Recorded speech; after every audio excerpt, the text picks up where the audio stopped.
Buenas tardes, compañeras. Nuestro grupo se encuentra conformado por Luisa Jiménez, Aida Milena Sánchez y quien les habla, Fanny Rochelle. Les hablaremos en esta ocasión sobre el enfoque de derechos que enmarca la diversidad y la interculturalidad. Queremos darle la bienvenida. La diversidad en la primera infancia está presente en las maneras en que se desarrollan, se comunican y piensan, así como las culturas y tiempos en los que viven. Esto significa que nos enfrentaremos a diversidad infancias marcadas no solo por la pertenencia de un grupo social, sino también de la forma en particular en que la vida de cada niño y de cada niña se manifiesta en sus entornos, sus intereses, sus formas de aprendizaje, entre otros.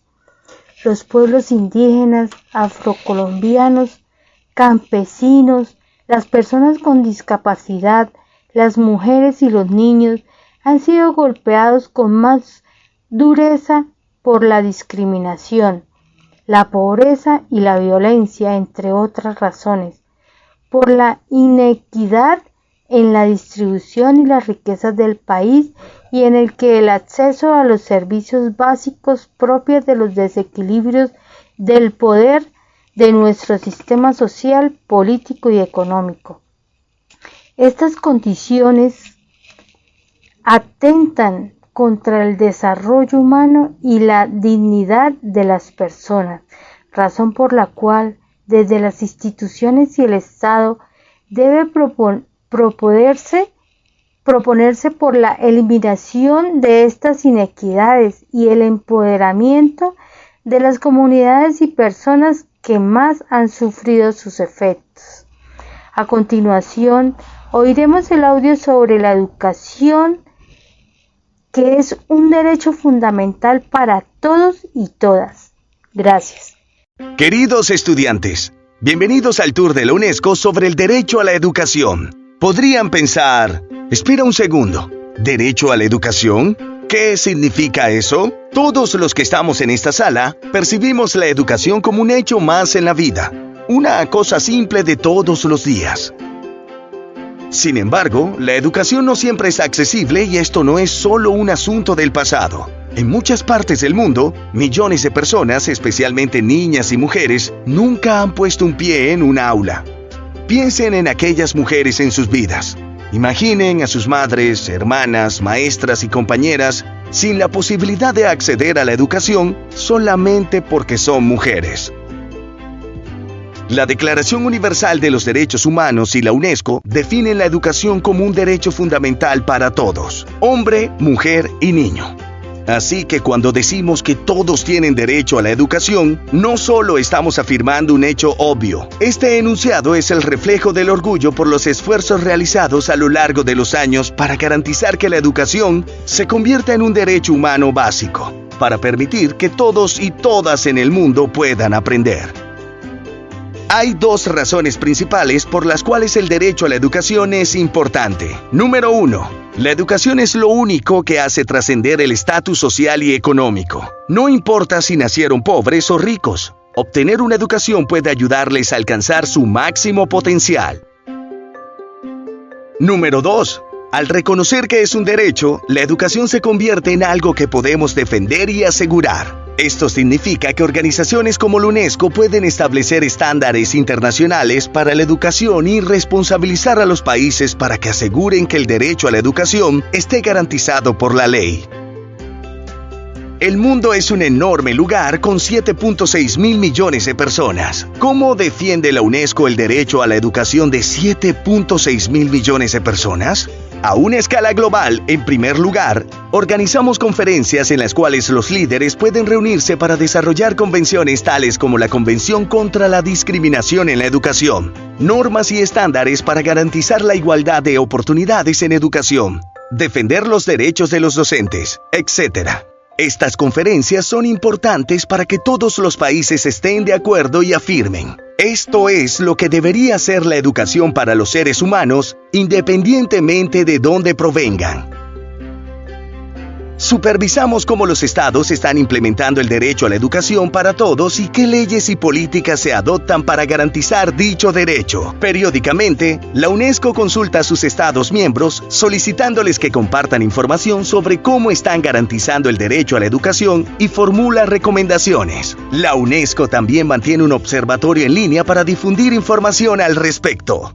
Finalmente, abogamos por el derecho a la educación a través de estudios sobre cuestiones clave, tales como el derecho a la educación de los refugiados, o brindamos ejemplos de cómo se aplican las leyes educativas en países específicos. A nivel local, proporcionamos a los estados todas las herramientas que necesitan para reforzar su sistema educativo. También ayudamos a los países a alinear sus reformas educativas nacionales con los estándares internacionales. Esto significa que nos aseguramos de que sus leyes y marcos normativos estén alineados con los estándares que organizaciones como la nuestra han establecido. Esto se lleva a cabo para que los estados puedan proporcionar sistemas educativos sólidos y completos para sus ciudadanos. La UNESCO tiene mucho por hacer. 263 millones de niños y jóvenes no tienen acceso a la escuela. Menos de uno de cada 5 países puede proporcionar 12 años de educación gratuita para sus ciudadanos. En ciertas partes del mundo, por ejemplo las niñas, los inmigrantes y las personas con discapacidad, tienen dificultades para ejercer su derecho a la educación. Muchos factores contribuyen a esto. Por ejemplo, la pobreza, conflictos y desastres naturales. A pesar de esto, en la UNESCO seguimos trabajando para asegurarnos de que el derecho a la educación siga siendo una prioridad internacional. Es por eso que tenemos exposiciones como esta, para recordar lo que se ha logrado y lo que se debe hacer para que las personas en todo el mundo puedan aprender y lograr sus sueños. Gracias por asistir hoy y disfruten el resto del tour.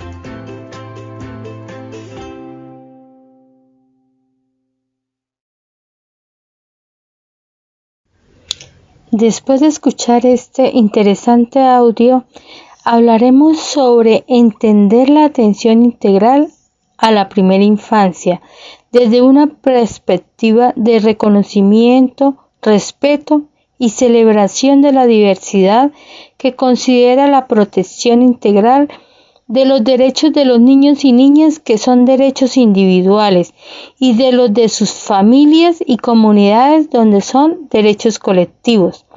Esto significa que partiremos del reconocimiento de la diversidad y singularidad de las formas de vida y desarrollo de los niños y niñas, al tiempo que proponemos por la prevención y eliminación de la discriminación de los niños, niñas y sus familias y comunidades en toda la forma de interacción y acción de las entidades públicas y privadas que garantizan su atención, así como en las relaciones cotidianas que tejemos alrededor de los niños y niñas.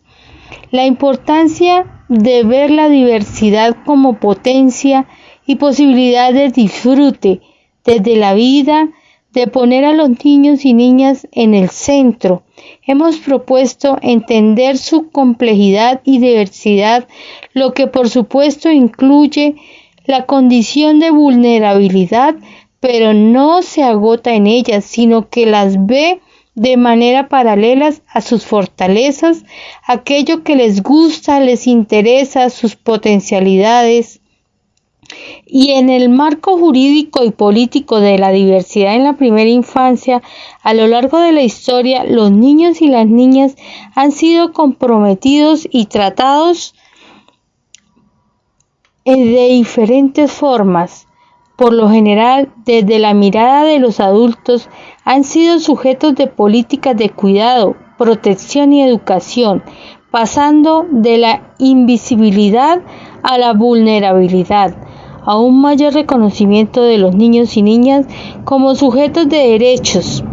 A continuación relacionaremos los desarrollos normativos sobre la primera infancia y la diversidad, procurando destacar qué significa para la vida de los niños, niñas y sus familias y comunidades, así como para las instituciones cargadas de la garantía de su desarrollo integral. La primera infancia y sus derechos. La Convención de los Derechos del Niño y en adelante CDN reconoce a los niños y niñas como sujetos plenos de derecho y no solamente como sujetos a ser protegidos en casos de vulnerabilidad. Desde su preámbulo y en el planteamiento de los principios, la CDN se ubica en el reconocimiento de la necesidad de ajustar las medidas a las realidades de cada niño y niña, al tiempo que los considera como un grupo con características en común. En su preámbulo, CDN señala la necesidad de tener en cuenta la importancia de las tradiciones, los valores culturales de cada pueblo, para la protección y el desarrollo armonioso del niño. La CDN cuenta con principios de orientación, su comprensión y aplicación, el principio de igualdad, de universalidad y no discriminación, el interés superior del niño, la participación, la integridad, la autonomía, la prevalencia, la corresponsabilidad. La CDN fue ratificada en Colombia a través de la Ley 12 de 1991 y la Constitución Política de 1991, lo que significa para los niños y niñas del país un cambio de mirada en la que sus voces y particularidades fueron reconocidas. Esta ley plantea la obligación que tiene el Estado, la sociedad y la familia de proteger a los niños y las niñas y es restablecer sus derechos, pero también de abrir espacios para su participación y el respeto de sus creencias, costumbres, 10 como las de sus familias y comunidades. En este sentido se entiende el ejercicio, los derechos de los niños y niñas en marco de sus identidades personales, étnicas y culturales. Lo abarca a los niños y las niñas con discapacidad a quienes se reconoce el derecho a una vida digna, autónoma y en la que se garantice su participación. La protección de los derechos reconocidos, la Convención y en la ley citada anteriormente se desarrolla en el país a partir de lo planteado en el Código de la Infancia y Adolescencia y en la Política Pública para el Desarrollo Integral de la Primera Infancia. La política pública del desarrollo integral a la primera infancia de 0 a siempre establece que la gestión debe volcarse de manera intersectorial al servicio del proceso de cada niño y cada niña e incidir en las condiciones de su entorno para favorecer y potenciar su pleno desarrollo. En años recientes, algunos estudios han mostrado cómo las capacidades que tenemos como adultos se relacionan profundamente con las experiencias que hemos tenido en la primera infancia. A su vez, estas experiencias dependen en gran medida de aquello que los adultos posibilitan a los niños y a las niñas. Podemos también afirmar que experiencias ricas en exploración y creación, experiencias que garanticen la protección, el respaldo emocional, afectivo y físico permitirán que como adultos gocemos de unas posibilidades más amplias y sanas en nuestras relaciones con nosotros mismos, con las de los demás y con nuestro entorno. Por esto, los niños y las niñas son importantes en el presente, así como en el futuro. De igual forma, son valiosos por su existencia misma, pero también porque sus vidas en la primera infancia incidirán en las sociedades que existirán en el futuro. En este sentido, el desarrollo del ser humano inicia en la primera infancia, se da de manera continua hasta la adultez y culmina con el fin de nuestra vida. Asimismo, cuando un niño o una niña no es juzgado por la forma en que luce o se mueve, sino que es valorado por su ser, sus pensamientos y sentimientos, tiene la confianza para compartir con otros o con cualquier entorno en que éste esté. En cambio, cuando es señalado o discriminado, tendrá temor como por ejemplo, de ir a su servicio de educación inicial y evitará compartir sus opiniones. Por esta razón decimos que reconocer la diversidad en la primera infancia, valorando a cada niño y niña como seres únicos, incide de manera positiva en sus procesos de desarrollo. A modo de conclusión, podemos citar al señor Casanova del 2005, quien nos indica que no podemos conquistar los conflictos derivados de la multiculturalidad solo intelectualmente. Por ello, lo que es y lo que debería ser el diálogo y la inclusión intercultural necesitaría coincidir plenamente en la acción educativa, mediante la revisión y transformación profunda y permanente de todos aquellos elementos que forman parte del currículum y la organización de los centros. No hay que olvidar tampoco que, en palabras del señor García y Sáenz de 1998, la educación intercultural no sería un fin en sí misma ni una panacea, sino tan solo un medio para el desarrollo de condiciones sociales que permitan en la vida cotidiana el tratamiento equilibrado y democrático de la diversidad, desde el conocimiento y la convivencia con otros grupos distintos del propio sujeto.